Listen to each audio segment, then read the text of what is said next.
is only war.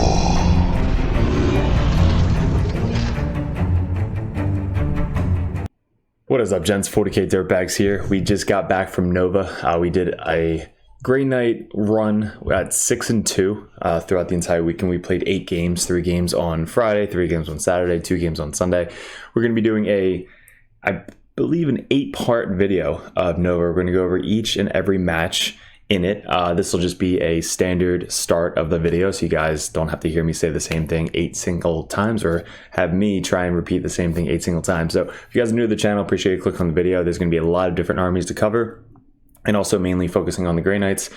This is pre-nerf, so by the time you guys see this video, the Thursday update with Games Workshop probably already came out and the points and everything changed. So this was all buff, hopefully, for Grey Knights, and we had a great time in Nova. Everybody who came up to me and got dice, I appreciate you guys. You guys are all fucking awesome dirtbags. So we also sold a ton of stuff at Nova too, so you guys who came up and just bought some stickers and dice and some Calidus Assassins, I do also appreciate you guys. You just seeing people say, hey, your channel's awesome, or I like your videos, or I watch your content, like that's such a cool feeling. It makes me want to keep doing this and go out to major GTs so that way I can see people all over the country, if not the world. So we actually had a Team USA player at the very end at our last game, which I can't wait to talk about. Super fun game. So we're going to go over each and every game. We're going to take pictures, or we took pictures. We're going to go over each picture, tactics, what I did good, what I could have done better, what the opponent did good, what he could have done better, and kind of what we learned from it. Also, there's one special video that we're going to go over. It was against our Eldar player, which you guys, if you guys are in the Discord, you guys heard all about it. If you guys are at Nova, you've heard all about it. So we're going to be covering that as well. Real quick, just before we get into the video, we still have all of this. Wrong thing. So we still have all of these things up for sale. We sold a bunch of these at Nova. It's all of the stickers provided custom through one of our artists on Fiverr. We also have we have a Calidus Assassin as well as a Codiez and 2 colored dice left. So we have the silver dice and the green dice. They're dirtbag dice. They are basically limited edition now, just because they're almost sold out. But any of the stickers are $3, dice are $1 each, and the Calidus and Codiez are $15 each. So if you guys are interested, hit me up on Discord. We send them out all over the world, and also the terrain objectives, you get to pick any one of these stickers with the dirtbag logo underneath and any color you guys want. That's over on the link below. So like I said, we're gonna get into the video. Leave the comments below what you liked, what you didn't like, and also what you want to see more of. Go join the Discord, and if you guys are Patreon, you guys get to see all these videos free first on patreon.com. $1 a month gets you access. $5 a month if you want to go ham and support us a little bit more over at Dirtbags. $10 if you want to get in the competitive scene, and $25 if you want to be a grandmaster and have us play lists you guys want to see on the tabletop, or get any TTS games with us as well. So let's get in the video, and again, 1 through 8, we'll name it once we come back. Alrighty, so game 4 of Nova. If you guys are staying tuned, there are 3 other games prior to this. Third game was probably the worst game I've ever had in my life, but besides that, we were having fun, drinking, going out, eating food, all that stuff in DC. So this game was the 8:30 in the morning on Saturday. We have 3 games lined up for today. So this mission, we have the long deployment. So we have our 18 inches up. 18 inches up. We're playing another Chaos Space Marine player. It's basically the same list as prior.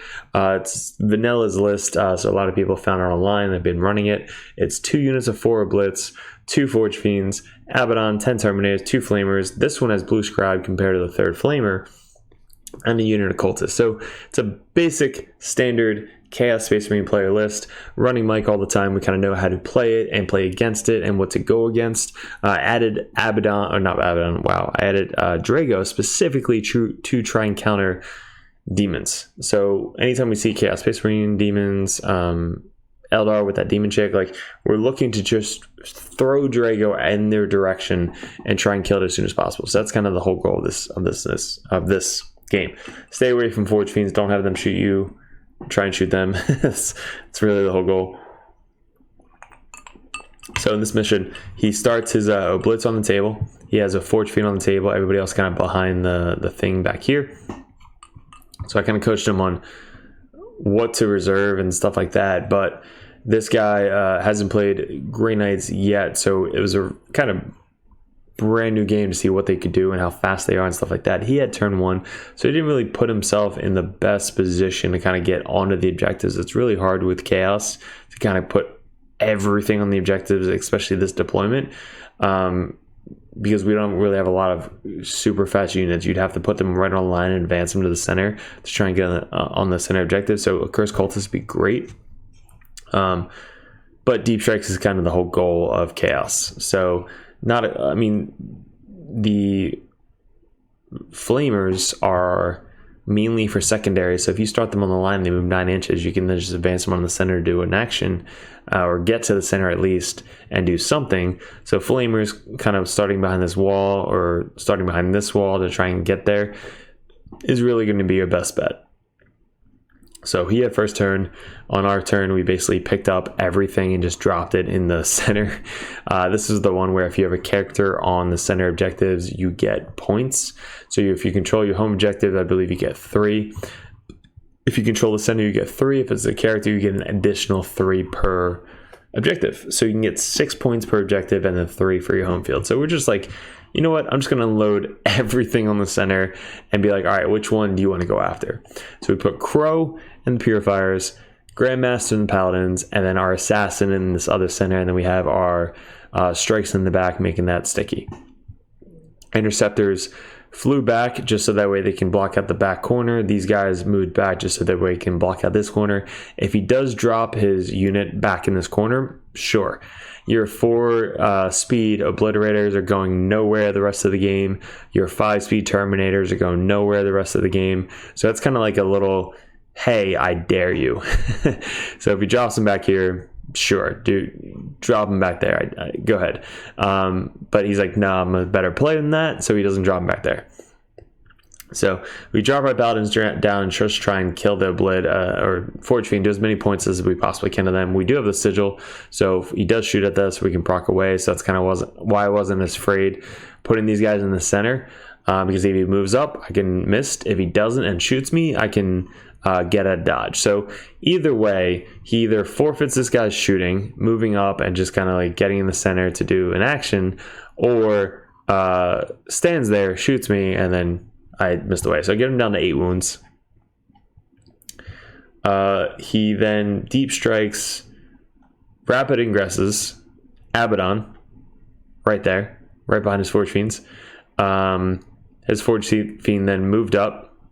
I obviously rapid ingressed, and then I missed of Deimos because I believe he had one where if he holds the center he gets points. So he moved up this guy to move up and get the points, and then I missed of Deimos at the end of his move phase, rapid ingress back onto this bottom objective just to kind of put him on the other side of this wall, so that way if they move up they can then do something and kind of get into the fray. So that was my whole thing there. That was just one of my favorite moves to do with Grey Knights. The Interceptors then kind of move up, and then they want to get onto the center objective. I think he was like 3 or 4 OBSEC, so I want to steal the center objective from him. The Assassin came down over here to do just wait a turn. The Purifier scooted up to kill the Flamers that were over here. The Drago came down to kind of get this second Forge Fiend out of our back. So again, Drago comes down and trying to kill demons. So it comes down. I want to make the charge on the other side of this Forge Fiend, so that way he doesn't countercharge 6 inches this way. So if I roll a 6, I'm good. If I roll like a 10 plus, not so good. So I want to make sure that I get these guys on the other side so I don't get countercharged. The Blue Scribes and the Strikes came down within 3 inches over here to do an action. So they spent 1 CP to come down within 3 inches, do that action in the bottom quarter. It's really hard to screen out Grey Knights, but the Paladins moved up, shot some more into the Forge Fiend, and then we shot the rest of the Cultists off the backfield objective. It's sticky, so he still owns it, but at least we don't have to deal with Cultists, and if we have a secondary to steal his backfield objective, we can at least try and do that. We want to clear it off, so that way Grey Knights can come in within 3 inches. Cypher's on the other side of this wall here. These guys are trying to block out the backfield. Exaction squad walked on, exaction squad walked on. So that way most of my force is on this side of the table. So that way my exaction squads hold down the fort on the back side of the table. If I get engaged on all fronts, that's why I need them in the corners. Assassin scooted back over here because he doesn't want to get charged by any of those fuckers. And then in this turn, our interceptors charged to finish off the last 2 wounds of the Forge Fiend. So they just consolidated. I stayed at least 4 inches away from Abaddon, so that way I didn't have to consolidate into him. I can consolidate back onto the objective. Purifier's up here. Crow or Drago obviously finished off the Forge Fiend over there. Strikes did the action. And Paladins are just chilling right here. So this is what, probably the first time somebody has ever done this in a tournament setting where I was like, wow, that was smart. We have 3 units lined up in the center. We have our Paladins, our Interceptors, and our Purifiers. To me, in this point of the game, I'd rather have Drago and the Paladins. So, where is he going to go? He then advances towards all 3 units.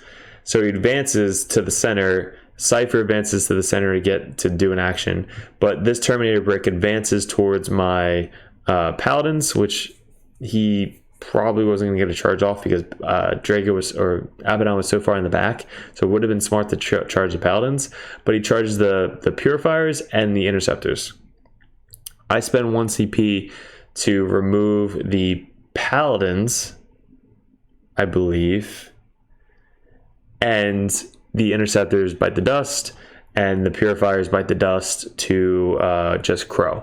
Now, this was my idea, was I was up on points so much at this point, where if Crow could do as many precision wounds as he could to Abaddon, I could try and kill Abaddon with my Assassins because of precision.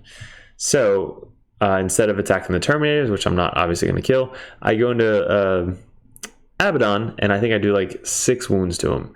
It was either 4 or 6 wounds. On my turn, my Paladins came back down on the other side of here to keep this bottom objective. Everybody else kind of still exactly where they are. So he basically has the center now. All I have left is 2, because Obliterators just nuked the squad. I have 2 Terminators left with Drago. A Blitz, Oblitz, Flamers, Blue Scribe, Strikes. Exaction, Assassin. So in this next turn, we put our Caluxus Assassin, which got knocked over 15 times this game, up in this corner to get line of sight on Abaddon. We put our Caldus Assassin over here to get line of sight on Abaddon. We fall back Crow because we don't want him to die. Strikes then come within 3 inches of this to steal the objective because he has 1, 2, 3. We have 2, 4, 6, 8.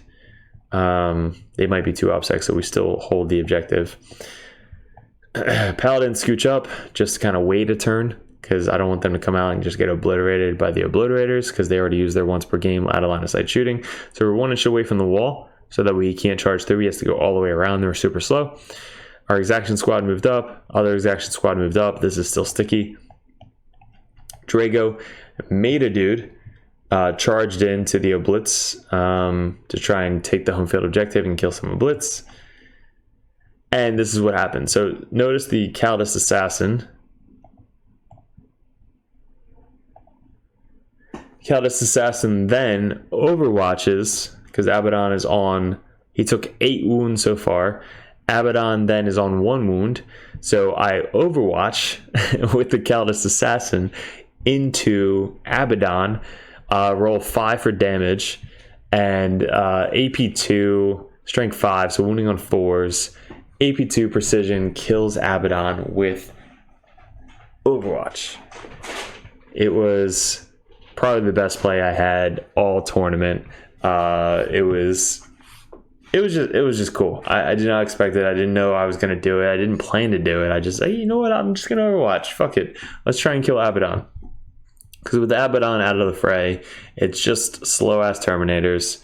I think they're Khorne, So they're not even Slanesh that they can't advance and charge. And then he's got a blitz left on the table. So end of this turn, after he loses Abaddon, he's got we basically cleaned up here. But we have exactions on the home. Paladin's still there. He still has the Terminators. And then I think he has like 2 or 4 blitz left. But at this point, we're just doing secondaries. We're basically ignoring the rest of his army, and we're solely focused on secondaries. So in this score, we had 100 to 48. So for his primary, we kept him to a 3 on his home field, 3 on his home field, 9 because he had Abaddon in the middle at that point, and then 6 on the final turn. Then he kept him to 0 because he just drew pretty bad secondaries. 0, 0. 4, 3, so 7, and then 3, 0, 3, and then 2, 5, 7. So we had 7, 14, 17 points for secondaries, and then 21 for primaries. So with the paint score, it came out to 48 points. For us, we had a 15 turn 2 because of that.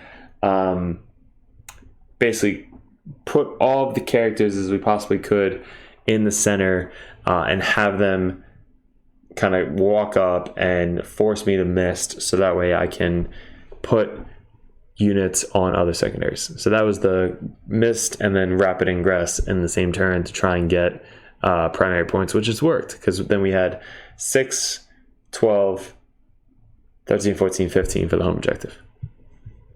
Then we had 9, 9, 15. So 50 for primary. We had 10 on turn 1, 9 on turn 2, 10 on turn 3, 9 on turn 4, and 5 on turn 5. So we had 10, 20, 38, 43 points for secondary. So we had actually more than what we were supposed to, which most of these games, you want to count kind of where your secondaries are. So that way, if you don't have to kind of waste your unit to get a secondary and rather go for primary, that's kind of what you want to do is halfway through the game is make sure you're keeping track of how many points you're getting like this way, so that way you can do quick math at the bottom and figure out what the score is. So this is old school math, because if you're at a tournament or a GT, and this is just good knowledge for anybody, you never know what the other person's putting in or you're putting in and tracking. So I want to make sure that we both have the same score at the end of the game, and I can write down at least if they had a 0-0, or let's say they had a 3-0, I could be like, all right, well, what was that? Let's go back at the cards and see what you had. And then like, well, you didn't actually get that. And then they're like, you're right, so let me change it. Because I played one of our teammates, and we were off by 7 points at the end of the game. 7 points is a huge swing when it comes to first and second place. If you're down by like a 5-point game, that 7 points can make you win the game. So you always, anytime you go to GT, old school always works.